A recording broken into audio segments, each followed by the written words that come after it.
waktu itu aku nih fotoin ini anaknya Mbak Kahiyang, Sedah. Sedah ini lagi ulang tahun, aku ngelihat Pak Jokowi.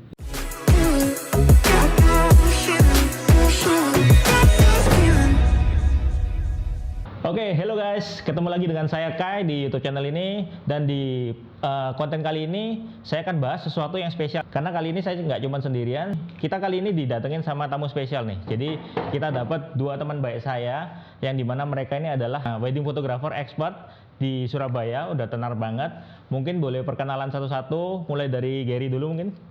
Oke, malam semuanya. Oke, saya Gary dari All Season Photo. Kali ini dapat kesempatan ngobrol bareng Dika sama Dimas, bakal seru kayaknya nih. Thank you. Oke, kalau mungkin yang bapak satu ini yang baju putih nih. Halo, saya Dimas dari Millennials Picture, tapi lebih suka kalau berdiri sendiri. Mandiri. Iya. Udah. Loh, udah gitu toh? Oke, mungkin gini aja buat nyambungin ya supaya teman-teman tahu lebih dalam juga mengenai mereka. Mungkin dari Gary dulu kayaknya ya. Boleh diceritain Ger, jadi kayak gimana sih awal mulanya dari seorang Gary yang kok bisa sih ngawalin di dunia fotografi, terutama kayak di wedding tuh, perjalanan karirnya gimana tuh? Oke, kalau dari saya dari SMA tuh sebenarnya tiap kali kepanitiaan selalu sesi dokumentasi aku.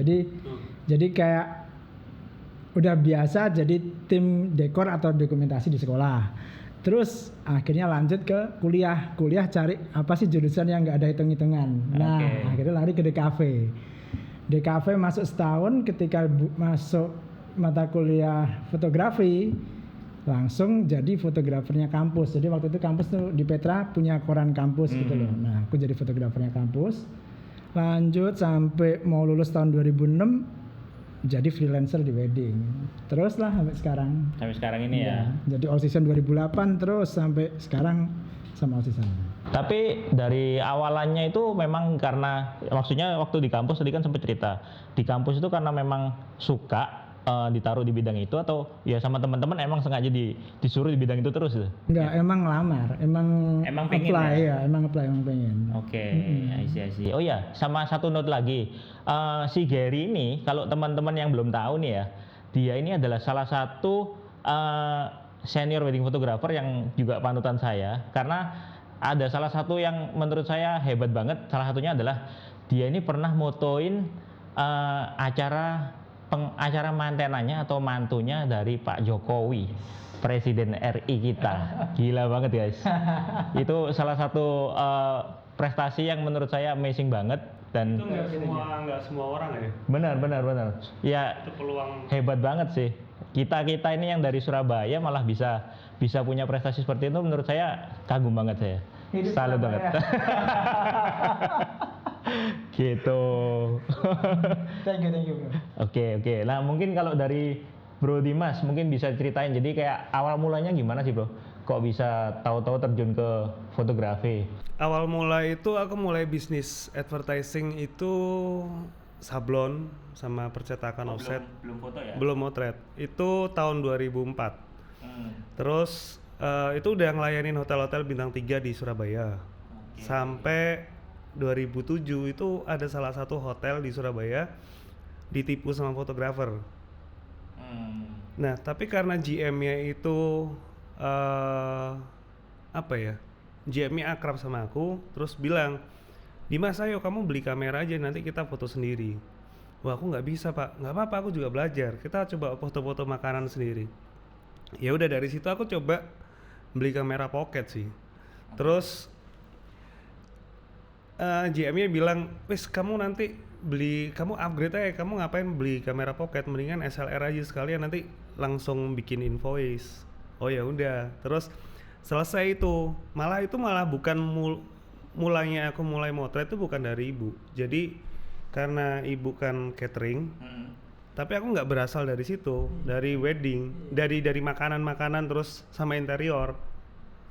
Jadi terus ketemu ibu, "Loh, kamu motret?" "Iya." "Coba moto pengantin bisa nggak?" "Ya tak coba lah." Waktu itu cuma tim 2 orang, harga 150.000 per roll. Oh, masih pakai roll ya? Enggak, tapi hitungannya per roll. Oh, digital tapi tetap sistem Nah, bayarnya roll. jadi roll. Itu waktu itu kalau nggak salah 30 foto pokoknya 150.000. 6 bulan naik ke paketan 2,5 juta untuk 5 roll. 5 roll 150 foto. Dan itu albumnya album krek-krekan. Tahun berapa tuh? Tahun 2008. Oke, udah lumayan. All Season berdiri itu. Zaman itu masih kelihatan. Zaman album magnetik masih ada. Tapi pada saat itu aku penataan di album itu memang tak bikin beda. Walaupun albumnya kretekan, tapi aku nggak semua cetak 4R. Ada 10R, ada 5R, tapi itu tak susun karena waktu itu Udah ngasih diferensiasi berarti ya waktu itu. Mantap. Jadi dari situ banyak yang seneng naik kok kredit. Ini aku tak aku kayak gini terus. Capek kerjanya kan. Akhirnya mesti naik harga. Jadi mulai dari itu sih. Sampai berimbang sama request dari Iya, dari customer ya. Sampai sekarang nih bro ya. sampai sekarang. Berarti mulai fotografinya dari tahun berapa sih? 2006. Itu udah langsung wedding atau masih belum, masih ke mungkin Lebih ke hobi sih. Jadi suka Oh. hunting ke Penele, terus ya? FN sama Dani juga sama Leo. Iya. Benar. sama Kayaknya dong, satu 2006. angkatan ya. Iya, sama. Zaman dulu masih burn and dot semua gitu ya. Iya. Cuman ada beberapa sih yang situs akhirnya aku rasanya di sini terlalu banyak dibully ya. Akhirnya aku pindah ke ada satu situs itu Ayo foto. Art Photomania. Oh. Akhirnya Sadis ya, zaman dulu komennya sadis. Iya. Sadis. Oh ya, dan satu lagi teman-teman yang saya ingat, jadi saya sama Dimas ini sebenarnya udah tahu lama. Cuman kita baru temenan itu mulai sekitar kayaknya 2012 2011 ya. Iya, 2011 2012-an. Tapi sebenarnya udah tahu karyanya Dimas ini udah lama. Jadi kalau mungkin di sini ada teman-teman yang tahu, dulu zamannya ada fotografer.net kayak yang kita sebutin tadi, itu masih zaman lama banget yang dimana Dimas ini terkenal banget kalau dia tuh jago DI, digital imaging.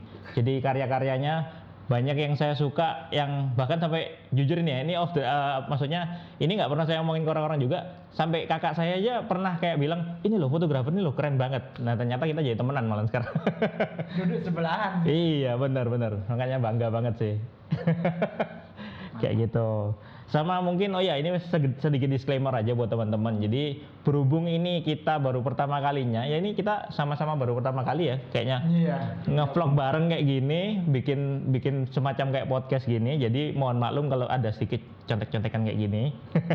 Biar bantu supaya lebih lancar juga. Oke. Nggak ngalor ngidul gitu. Benar. Kalau dibiarin bisa sampai jam 11 malam nih kalau gini terus nih. Oke.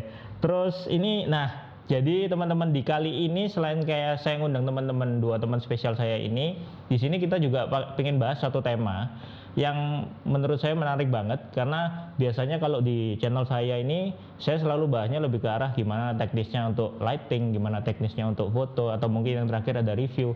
Nah kali ini saya tetap ingin bahas dunia kreatif, tapi kita ngambil dari angle yang agak berbeda. Jadi buat di tema kali ini saya pengen ngambil lebih ke arah deep talk atau lebih ngomongnya lebih dalam gitu mengenai makna kehidupan yang temanya nanti adalah ikigai.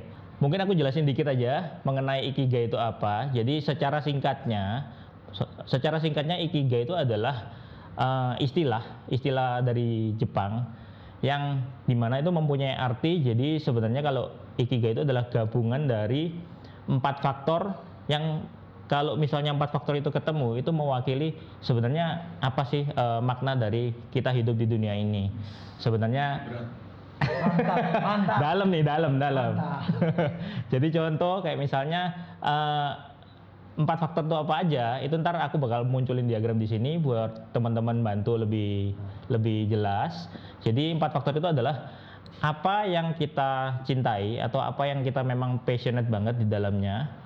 Terus kemudian faktor kedua adalah hal apakah yang dimana kita ini bagus atau kita ini cukup ahli di dalam hal tersebut. Terus kemudian ada satu lagi lingkaran atau faktor yang dimana faktor apakah yang dimana orang itu mau bayar kalian atau mau bayar kalian untuk hal yang kalian lakuin ini. Dan faktor terakhirnya itu adalah apa yang memang benar-benar di dunia ini orang-orang pada butuhin. Nah, kalau kalian bisa gabungin dari keempat faktor itu, itulah yang disebut ikigai. Jadi sebenarnya tiap orang pasti punya, cuman bentuknya berbeda-beda. Makanya saya ngundang kali ini narasumbernya ada 2 orang juga, karena setiap orang pasti sudut pandangnya berbeda-beda. Ada yang mungkin kayak untuk keluarga lah, atau ada yang mungkin untuk berkarya atau kayak gimana. Nah, ini kita bakal kupas lebih dalam mengenai sudut pandang dari masing-masing kayak gitu. Mungkin buat lanjutin dari Gary dulu deh. Kalau dari Gary ini kan saya lihat Gary ini kalau ada sebuah kata yang mewakili itu menurut saya adalah family man. Karena menurutku Gary itu hebat banget. Dia yang sudah seterkenal ini, sudah banyak orang yang tahu, terus sudah se-expert ini, tapi juga masih bisa membagi waktu antara kerja dan juga keluarganya. Nah, itu kira-kira mungkin bisa cerita, Ger. Gimana ceritanya seorang Gary Evan itu bisa nemuin antara work and life balance dalam kehidupanmu? Jadi sebenarnya masih itu setuju, itu yang pengen aku dengerin. Nah, itu ini dalam sih emang. Tapi sebenarnya tiap hari pun sampai sekarang juga masih belajar supaya bisa nemuin bener-bener kayak balance gitu. Cuman kayak misalkan kayak tahun lalu nih aku sempat ditanya ini juga. Jadi aku sempat ngomong gini. Jadi waktu itu aku nih fotoin ini anaknya Mbak Kahiyang, Sedah. Sedah ini lagi ulang tahun, aku ngelihat Pak Jokowi. Maksudnya ini presiden yang sesibuk itu, tapi ketika masuk ke ruang pesta dia masih disayangin sama cucunya loh. Jadi kayak cucunya ini langsung lari, langsung minta digendong. Jadi buat saya bilang, wih gila, keren banget ya. Maksudnya kalau kita mau alasan kita ini capek pulang kerja, kita nggak secapek Pak Jokowi. Benar, pasti ya. Nah, kan. Jadi di titik itu, ini tahun lalu, Agustus tahun lalu, aku ngerasa nggak boleh ada alasan secapek apapun kita ketika pulang rumah, terus kita ngomong udah capek, nggak mau mainan sama papi, kamu main sendiri dulu. Itu nggak adil sih buat gitu. Jadi contoh kemarin semalam barusan bilang lagi ada kesibukan bikin studio kan di Bojonegoro kan. Nah, aku baru selesai foto itu sama bikin YouTube gara-gara gini iklan bentar bro, iklan bentar. Buat teman-teman, jadi kita bertiga ini mutusin untuk ikut masuk di dunia per YouTubean karena menurut kita ini hal yang menarik ya. Menurut kita ini hal yang baru, hal yang menarik, dan ayo kita coba supaya kita nggak cuma di zona nyaman melulu kayak gitu. Makanya buat teman-teman yang belum subscribe, jangan lupa juga untuk subscribe channelnya Gary. Channelnya apa bro? Gara-gara Gary. Iya, mantap. Kalau yang Dimas channelnya apa bro? DSEM, Dimas Saputra Eva Mary. Dimas Saputra Eva Mary. Jadi teman-teman jangan lupa, karena mungkin nanti kita akan bahas ini menjadi beberapa episode yang dimana nanti kalian bisa dengerin di channel masing-masing biar lengkap nanti. Kalian dapat keseluruhannya. Karena kalau cuma satu aja nggak seru kayak gitu. Nah, oke. Itu iklannya, sekarang lanjut lagi. Nah, jadi kan tadi aku bilang kemarin malam contohnya, habis foto pagi sampai siang sampai sore kita syuting, terus malam langsung diedit. Nah, ketika pulang rumah, anakku yang Karin dia bilang gini, papi ayo bantuin bikin rumah-rumahan dari kardus. Nah, aku langsung waktu itu dah oke. Tunggu papi mandi, habis mandi langsung bikin kardus, main sampai jam 10:30 malam. Capek sih capek. Cuman saya ngerasa dari 24 jam anakku waktu hari kemarin ini baru dapat jam sama aku jam berapa tuh? Sekitar 6:30 malam. Masa mau bilang capek kan nggak adil gitu. Jadi ya udah akhirnya ditemenin. Jadi kadang memang butuh pengorbanan gitu. Buat kita mau balancing sesuatu itu pasti perlu pengorbanan ekstra, maksudnya buat saya tuh gitu. Nah, sama misalnya kalau teman-teman ada yang ngomong gimana sih aku mau main sama, buat aku tadi dibilang buat saya sih kerjaan sama rumah tangga kalau bisa imbang sama keluarga. Jadi misalkan ada yang aku udah stres di kerjaan, terus gimana supaya bisa nemuin keseimbangan di rumah tangga gimana? Nah, buat saya tuh kayak umpama dulu banget saya pernah dengar perumpamaan kayak gini, bagus banget nih. Jadi ada satu bapak, dia pegang gelas penuh diisi air. Terus dia nanya, berapa sih berat gelas ini? Segelas air kan nggak berat tuh harusnya, ya kan? Ringan gitu. Nah dia bilang gini, gelas isi air ini itu ibarat kayak tingkat stres kita atau kayak stres kita di kerjaan gitu. Jadi kalau kita pegang bentar, kita taruh, nggak masalah harusnya. Kita masih bisa kerja lagi, bisa aktivitas lagi. Tapi kalau kita pegang sejam, stresnya dipikirin lama-lama sejam, kita mulai capek. Benar. Ya kan? Tapi kalau dipegang seharian bisa kaku misalkan. Sama kalau kita stres kita pikirin terus ya bisa stroke mungkin, bisa kaku. Iya kan? Nah, jadi sejak dengar kalimat itu saya ngerasa iya bener sih, kalau misalkan capek kerjaan ya udah cuma sampai kerjaan, ketika pulang itu waktunya taruh stresnya tadi, kita ada hiburan ya keluarga. Nah, itu salah satu cara buat saya balancing antara kerjaan sama keluarga. Jadi tinggal naruh porsi aja. Emang ketika kita naruh gelas stres tadi, masalah kerjaannya kan nggak selesai karena nggak dipikirin. Benar. Tapi kita punya badan lebih refresh karena udah mainan sama anak. Nah, ketika lebih refresh, badan lebih sehat, kita nggak gampang sakit. Ketika mikirin kerjaan lagi, idenya juga lebih fresh. Itu menurutku kayak gitu sih. Kayak anggapannya kayak baterai itu udah kecas lagi ya. Benar. Meskipun sebenarnya kerjaan yang Gary lakuin sekarang ini memang ya kamu memang suka kan, memang passionate banget di dalamnya kan ya. Suka. Iya, aku dalam tahap sampai kalau misalkan ditanya orang kapan lalu, sempat si Adi Micin sempat nanya, Ger, kalau kamu cita-citamu dari kecil sama sekarang tuh ada beda nggak? Nah, bilang aku dari kecil nih kayak dari kecil nih nggak gitu punya cita-cita. Sampai waktu itu si Hendy sempat komen waktu di live Instagram bilang, "Wah, nggak ada masa depan, Ger," dia bilang gitu. Waktu live kemarin ya? Waktu live. Iya, Jadi buat saya ya dalam titik kalau nggak kerja foto bingung mau kerja apa. Jadi ya cinta, aku cinta sama kerjaan ini, cinta.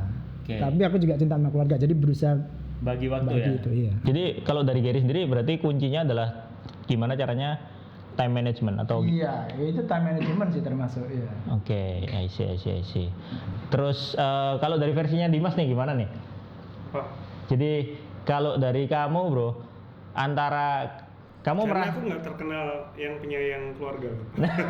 oh, enggak, tapi kan Maksudnya nggak seperti Gary. Iya, udah enggak lah, semua pasti sayang dengan keluarga. Iya. Cuman gimana kamu ada nggak bro? Jadi kayak pengalaman yang dimana kalian sekarang merasa nggak sih kayak misalnya kita ini benar-benar kayak kerja foto, tapi di satu sisi kita juga nggak merasa sebenarnya kerja, tapi kita ngelakuin apa yang kita suka dan kita dapat duit dari situ. Dan juga sebenarnya orang-orang ini butuh jasa yang kita lakuin ini butuh, karena kan kayak kita kerja di wedding ini ya orang pasti nikah yang pertama ya, meskipun ada beberapa yang belum tentu, tapi 98% lah paling enggak orang pasti menikah dan itu mereka membutuhkan jasa. Nah kalau yang dari Dimas rasain kira-kira kayak gimana bro? Jadi mungkin ada pengalaman kayak Gary, gimana kamu bisa bagi-bagi waktu kayak gitu? Kalau aku bagi waktunya biasa, masih nggak seperti Gary, cuman aku nganggep simple sih, cuman aku pokoknya kepala keluarga, aku jaga gitu aja. Tanggung jawab. Oke. Untuk pengalaman sih ada, tapi itu kayak waktu ngelahirin, waktu anak itu ada sih, cuman justru kalau ini kalau boleh tahu, kalau misalnya boleh ngasih info ya sama teman-teman, justru kalau yang dari saya lihat Dimas ini juga hebat banget. Gimana caranya dia manage waktu antara dengan keluarga, dan juga yang dimana malah dia ini istrinya juga fotografer guys. Jadi gimana caranya dia bisa bagi waktu antara rumah tangga dan kerjaan, padahal suami istri ini bekerja di bidang yang sama. Menurutku itu susah banget loh. Sama leader di foto. Bener. Iya. Itu susah banget. Nah, Itu susah, itu skill khusus bro. itu yang perlu kamu share ke kita bro. Gimana caranya bisa bagi? kalau menurutmu itu kelebihan, menurutku kekurangan malah. Kok bisa? Karena sebenarnya aku nggak kepengin Eva motret. Oke. Nggak pengen, tapi Eva itu dari dulu memang dia itu apa yang aku lakukan dia support sebenarnya. Dia support. Caranya dia support. Dia caranya support. Jadi dia kepengen aku kemana aja dia ada. Oke. Nah, tapi awal-awal mulai dia motret itu dia nggak mau gabung nama juga. Dia merasa aku bisa kok tanpa kamu gitu loh. Nggak mau ngerepotin soalnya. Nggak mau ngerepotin juga. Jadi akhirnya ada dua nama, sampai akhirnya 2016 itu baru ada kerucut satu brand. Akhirnya sekarang tapi kan tetap dalam satu brand utama gitu kan, meskipun ada Dimas, ada Eva juga. Iya. Oke. Lah, Bro, ini ngelanjutin ya, habis ini mungkin Gary ya. Ya. Ngelanjutin mengenai cerita yang tadi, kamu gimana cara ngatur manage antara kerjaan, kehidupan pribadi yang rumah tangga. Tantangan terberat kira-kira pada saat kamu jalanin profesimu dan juga ngatur waktu dengan keluarga dan juga intinya menemukan balance dari life-mu itu, ada nggak yang bisa di-share ke kita? Kalau aku sih keluarga nomor 1, kerjaan nomor 2. Oke. Menurutku, karena ya itu udah hukum alamnya begitu ya. Bahkan apa ya?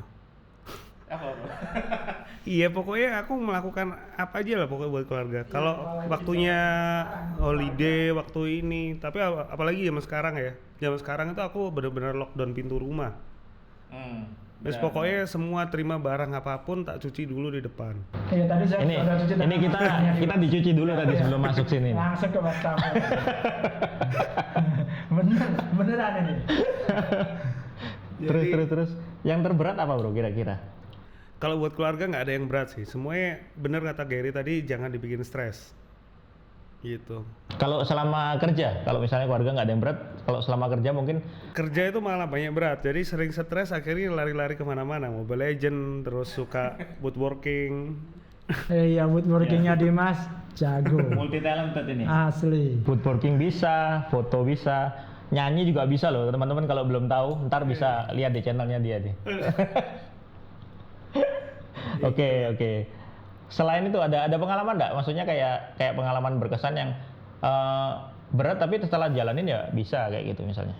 Untuk apa? Pekerjaan apa? Bebas mau, intinya kan ini tentang kita bahasnya tentang tema kenapa sih kok kita ciptakan, tujuan kita diciptakan di dunia ini, hidup untuk apa? Apakah untuk keluarga atau untuk apa? Nah, dalam perjalananmu seperti itu ada nggak satu titik yang dimana kamu merasa ini titik terberatku nih pada saat ini, tapi akhirnya bisa overcome kayak gitu? Titik terberat itu belum. Belum ya? Belum. Jadi selama ini masih nyantai aja, Masih nyantai. Karena biasanya sih kalau aku udah kadung mentok ya kayak pekerjaan, aku lari mentok di foto ya, udah jutek, coba video, coba kayu, coba ini gitu. Cuman kalau buat keluarga sih, apalagi buat anak ya, biasanya aku suka mainan memang, tapi di dalam rumah. Intinya cari sesuatu yang refreshing, yang positif lah ya, untuk Iya, tadi mengalihkannya. Mirip ya. Video kan tetap craftsmanship itu, tetap skill kan. Iya. Skill. Iya. Benar-benar. Cuman bentuknya beda kayak gitu Iya, ya. beda aja. Iya. Nah mungkin kalau dari Bro Gary nih, kira-kira Yang terberat. iya dalam selama kamu hidup nih Ger, titik terberat apa yang pernah kamu jalanin pada saat contoh misalnya kayak tadi ngubungin sama work and life balance-nya, pernah nggak ngalamin yang terberat sampai gimana gitu? Kalau kerjaan terberat ya ini corona ini. Jadi ya sejak all season buat ya. Kemarin sempat ngobrol sama Mario ya kan. Ini kan sejak all season berdiri sampai sekarang maksudnya kita nih ya, misalkan modular naik, modular turun, kita nggak ngaruh. Iya, nggak ngaruh. Semua orang tetap nikah, tapi ketika pemerintah bikin aturan menunda pernikahan, ya ini paling berat buat kerjaan, khususnya buat saya itu paling berat lah. Jadi kenapa? Karena kan ada kayak di dalam kantor, jadi kan banyak pegawai yang hidupnya juga dari all season gitu loh. Jadi ya Tanggung jawab ya. itu yang bikin berat ya, beban itu mentalnya yang juga berat ya. Itu iya. Benar-benar, aku juga ngerasain sih kayak gitu. Karena selama ini kita nganggap kayak wedding ini adalah hal yang menarik, yang kompleks, lengkap juga. Tapi nggak nyangka juga kalau efeknya bisa sampai segininya ke bidang kita ya. Terutama yang event sih. Jadi nggak cuma kita aja sebenarnya, yang pekerja event juga pasti kerasa banget. Jadi intinya tepat nih ya, kita bahas sekarang kayak gini nih, temanya tepat nih. Ya tepat bagus nih bagus. Maksudnya apalagi ya kalau kerjaan, ketika bayangin ya pentingnya tadi kan kita ngobrol, menurutku ketika kerjaan kita enak, orang sayang sama kita gampang, tapi ketika kerjaan kita lagi susah, berat kan, momen terberat nih, keluarga itu tetap support sama kita. Jadi ya fair sih kalau ngomong keluarga nomor satu, kerjaan itu ya itu fair. Setuju banget. Situasi kayak gini kan ya siap, ya keluarga lah yang Benar. Nah, ngomongin masalah keluarga nih Ger, kira-kira selama masa pandemi ini kan kita juga pasti berkurang banget kan kerjaan apa segala. Apa yang kamu lakuin untuk di masa-masa sekarang ini Ger? Kesibukannya apa? Kesibukan YouTube itu salah satu tuh dunia baru nih. Konten kreator. Jadi ya maksudnya berusaha kasih ya sharing lah di YouTube gitu. Terus buat all seasonnya kita lagi kerjain sesuatu. Jadi kayak sekitar minggu lalu sempet bikin virtual wedding fair. Oh iya. Nah di situ ngomongin Virtual bahwa wedding fair itu gimana? jadi kayak kita live Instagram, terus habis itu kita ngomongin apa sih gimana cara bikin wedding di saat-saat seperti ini gitu. Jadi sebenarnya memungkinkan. Jadi kesimpulannya kemarin itu misalkan tamunya tetap di bawah 50 atau sekitar 30. Terus dari acara dari pagi sampai pemberkatan. Kan sebenarnya kalau wedding ini kan justru momen-momen paling banyak kan preparation pagi hari sampai pemberkatan gitu. Ketika resepsi kan kita udah ngikutin acara kan. Jadi kemarin diomongin bahwa sebenarnya masih bisa dapat momen-momen yang bagus karena momen-momen itu banyak juga kok dari pagi sampai pemberkatan itu banyak juga gitu. Jadi Possible ya. masih possible buat kayak gitu. Jadi berusaha ngasih tahu ke orang karena kayak akhir bulan ntar juga udah bakal fotoin wedding juga kan. Jadi maksudnya udah bisa nih sebenarnya gitu. Kalau buat all season itu terus di Bojonegoro sendiri jadi kayak kan aku asli Bojonegoro sebenarnya, jadi supaya buat daerah ya bikin studio foto yang cahayanya udah diatur supaya harapannya supaya teman-teman fotografer di Bojonegoro juga punya tempat buat kreasi karena di sana itu ada komunitas foto tapi beberapa kemarin ada yang sempet chat bilang oh ini lagi vakum sementara gitu. Nah semoga dengan adanya studio Semesta namanya itu ya bisa jadi tempat ngumpul. Ini gitu. rental studio. Berarti maksudnya Gary pengen buat kayak wadahnya orang-orang aja, iya. Oke, keren nih, keren. Jadi supaya teman-teman di dunia kreatif juga semakin bisa berkarya gitu ya, Gary. Iya, pengennya gitu sih. Mantap. Lah, kalau selain pekerjaan sendiri yang kira-kira kalau boleh tahu selama masa pandemi ini kira-kira perbandingannya antara kamu ngurusin kerjaan sama lebih sama keluarga berapa banyak, Gary? Lebih banyak sama keluarga. Jadi seumur anakku hidup itu ini momen kumpul bareng paling lama. Paling lama ya? Iya. Dan nggak pernah. Dan ini pertama kali ngerayain ulang tahun bareng. Biasanya selama ini aku tiap ulang tahun selalu pas ngejob sakura. Iya. Jadi nggak pernah sekalipun sejak lahir Benar. ulang tahun bareng nggak pernah. Jadi kayak ya maksudnya dalam kondisi sekarang, titik sekarang ini bisa mikir everything comes for good. Jadi kayak oh iya ternyata kok disyukurin juga aku masih bisa waktu paling lama sama keluarga ya ini udah. Jadi tetap ada sisi positif yang bisa diambil kan ya? Ada sih ya, ada. Tanpa bermaksud buat maksudnya oh ini mau happy di saat orang lain susah enggak, tapi aku berusaha ngambil hikmahnya dari kondisi. Benar, ya lihat sisi positifnya lah paling enggak ya. Benar-benar. Lah kalau kamu sendiri bro, kalau Dimas sendiri itu tadi tantangan terberat, udah ya tantangan terberat udah ya. Tantangan terberat tadi ya. Dalam ini aku bagi dua sih tadi pertanyaan. Jadi Gary udah menjawab semuanya. Tantangan terberat selama yang pernah kamu hadapin selama di dunia pekerjaan. Yang kedua tantangan terberat dalam berkeluarga, kan? Pernah nggak? Jadi pada saat kamu bekerja, terus kemudian pernah nggak ngadepin tantangan terberat yang ngefek ke keluargamu? Jadi gara-gara kerjaanmu ini kayak gitu misalnya? Ya masih dijagain sih sampai sekarang untungnya. Belum ya? Masih bisa. Soalnya kamu tadi ngatur itu ya.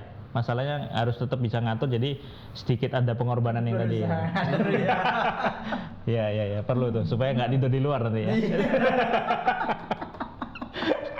Ya. Itu dah. Benar. Nah kalau dari Dimas sendiri? Tantangan terberat belum ada. Belum ada ya? Karena masih semua kan yang bikin schedule ya kita sendiri. Hebat dari orang tua ini ya. Kayak saya banyak. Santuy ya, resepnya harus itu santuy ya. Siap. Terus ini kalau boleh tahu nih dari Gary dulu mungkin ya. Dari Gary ada nggak goal-goal selanjutnya yang pengen kamu capai atau kamu lakuin? Goal yang pengen dilakuin. Goal selanjutnya dari kondisi sekarang new normal ini harapannya all season bisa jalan terus. Amin. Itu harapannya. Jadi ini kondisi new normal buat kita semua teman-teman. Ini kita bertiga nih teman-teman vendor fotografi pernikahan. Ya kita akan adaptasi. Nah harapannya kita masih punya spirit fight yang bagus gitu. Pastinya. Ya, itu. Masih bisa terus jalan ya. Soalnya gitu. namanya pandemi itu nggak mungkin selamanya guys. Jadi yang pasti ada masanya. Ada masanya kita memang sekarang lagi nggak cuman kita sih ya sebenarnya. Iya. Semua orang di dunia ini lagi susah karena memang ya ada hal yang nggak terduga kayak gitu. Tapi menurut saya pasti ada berakhirnya juga. Nah pada saat itu tinggal gimana caranya kita bisa bangkit sih dari semua yang terjadi ini, dari kesusahan ini kayak gitu.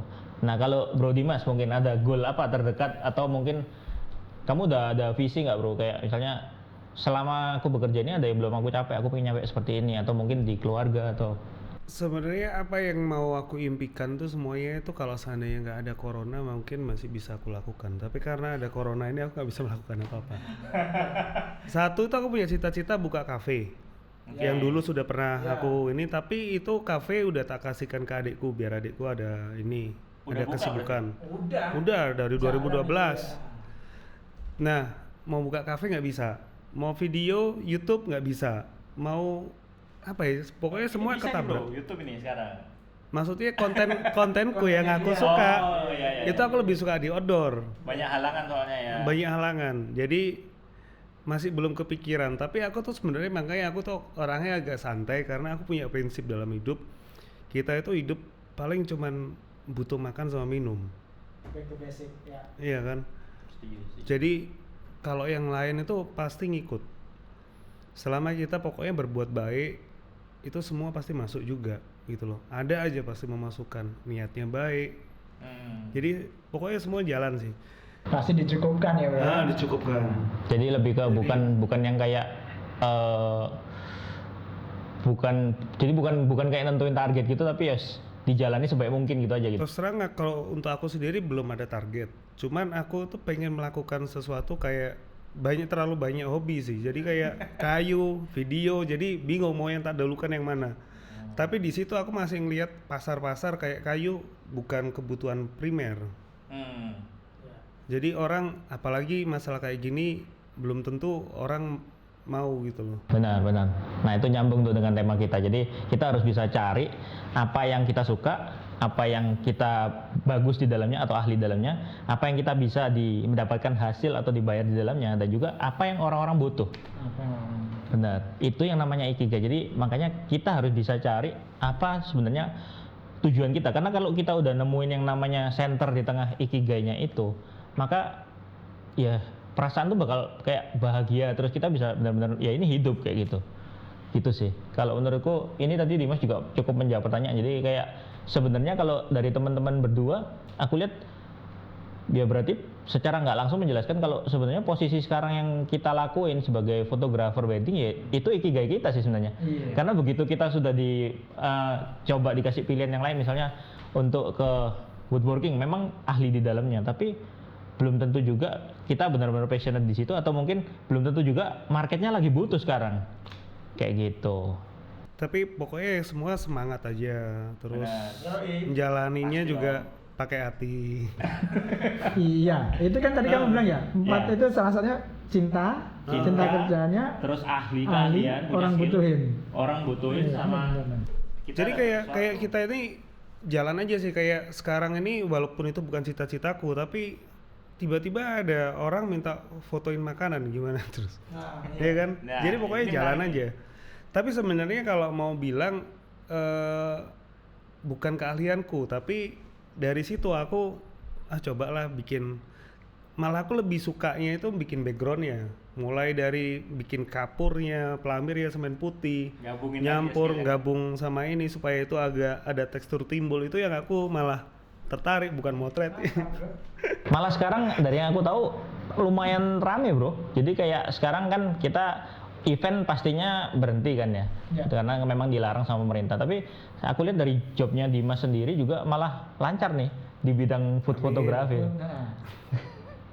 Karena ya itu tadi, kita memang benar-benar passionate, kita punya skill dan lagi dibutuhin nih sekarang. Kayak gitu. Seru. Jual kamera juga, kamera Osmo kemarin. Ini pembelinya ada di sini nih. Ya. Benar. Oke. Jadi pokoknya ini banyak yang ini sih ya, pokoknya buat teman-teman semua sih semangat aja sih ya. Itu kuncinya sih. Semangat, terus pokoknya happy, jangan terlalu stres juga. Kemarin aku juga kayak game online tuh aku mau beli kok mahal harganya dia 3,5. Akhirnya aku malah dapat harga 200.000 tak jual lagi, wes levelnya tinggi, malah jual 1 juta bisa. Bagus juga. Iya. Ya dari iseng-iseng, jadi karena kita seneng, happy, ya udah pokoknya jalan aja. Nanti pasti ada jalannya gitu ya. Pada di jalannya. Mantap. Terus ini ada tips nggak dari teman-teman, dari kalian berdua buat teman-teman nih, cara membalancekan tadi kayaknya udah dibahas ya. Udah sih. Cara membalancekan ya manajemen waktu itu tadi ya. Aku gitu ya. Oke. Tips kalau menuju ke ikigai kalian, tipsnya misalkan kalau kerjaan ya, buat aku tips, semua orang itu punya ambisi, itu bagus, tapi jangan ambisius sampai apalagi Yes, mengorbankan Yang lainnya. ya, itu yang nomor 1. Terus nomor 2, mau sukses boleh, tapi jangan jadi orang yang serakah. Iya. Ya, itu kan. Itu. Dah gitu. Dalam nih. Urip iku urup. Mantap. Nah, dari Dimas nih mungkin. Setuju sama Gary. Sama ya. Sama. Emang udah sama. mewakili Karena sih jawabannya. karena memang makanya balik lagi, kita itu hidup cuman butuh makan sama minum, itu basicnya itu. Harus balance intinya ya. Balance. Oke. Nah guys, jadi kayaknya kurang lebih sudah cukup lama dan cukup menjelaskan juga. Jadi di tema kita kali ini kita membahas sesuatu yang lebih mendalam mengenai makna hidup, dan kami semua ini berharap sih dengan video ini teman-teman juga bisa memaknai atau bisa mendapatkan manfaat. Lebih tepatnya bisa mendapatkan manfaat sih dari yang kita sharing, dan juga semoga bisa diterapin ke teman-teman kalian semua, karena kita juga tahu kalau sekarang ini lagi masa-masa yang berat ya. Tapi yang penting kita tetap semangat, kita tetap bisa membalancekan antara hidup dan pekerjaan. Nah, menurut saya sih kita pasti bisa ngelewatin ini semua. So, guys, jangan lupa buat teman-teman kalau kalian merasa video ini berguna, jangan lupa untuk klik like, subscribe, 3 ya. Jangan cuma 1. Klik like, subscribe 3-nya, terus kemudian taruh komen kalian, pendapat kalian mengenai apa sih sebenarnya kalau versi kalian itu ikigai kayak gimana, dan juga share ke teman-teman kalian semua sebanyak-banyaknya biar makin banyak teman-teman yang bisa dapat manfaat dari video ini. Oke? See you at the next video. Kalau seandainya ini ada request Apa nih? buat kalau seandainya kita request collab lagi, ada pertanyaan mungkin bisa diisi di kolom komentar. Oh ya, boleh. Mungkin kalau ada ide-ide tema atau mungkin konten yang perlu kita bahas lagi bareng-bareng, kita sharing lagi, jangan sungkan-sungkan untuk langsung komen aja. Kita bakal pasti lihat satu persatu, kita bakal balesin di sana. Kayak gitu. See you guys. Bye-bye. Ciao.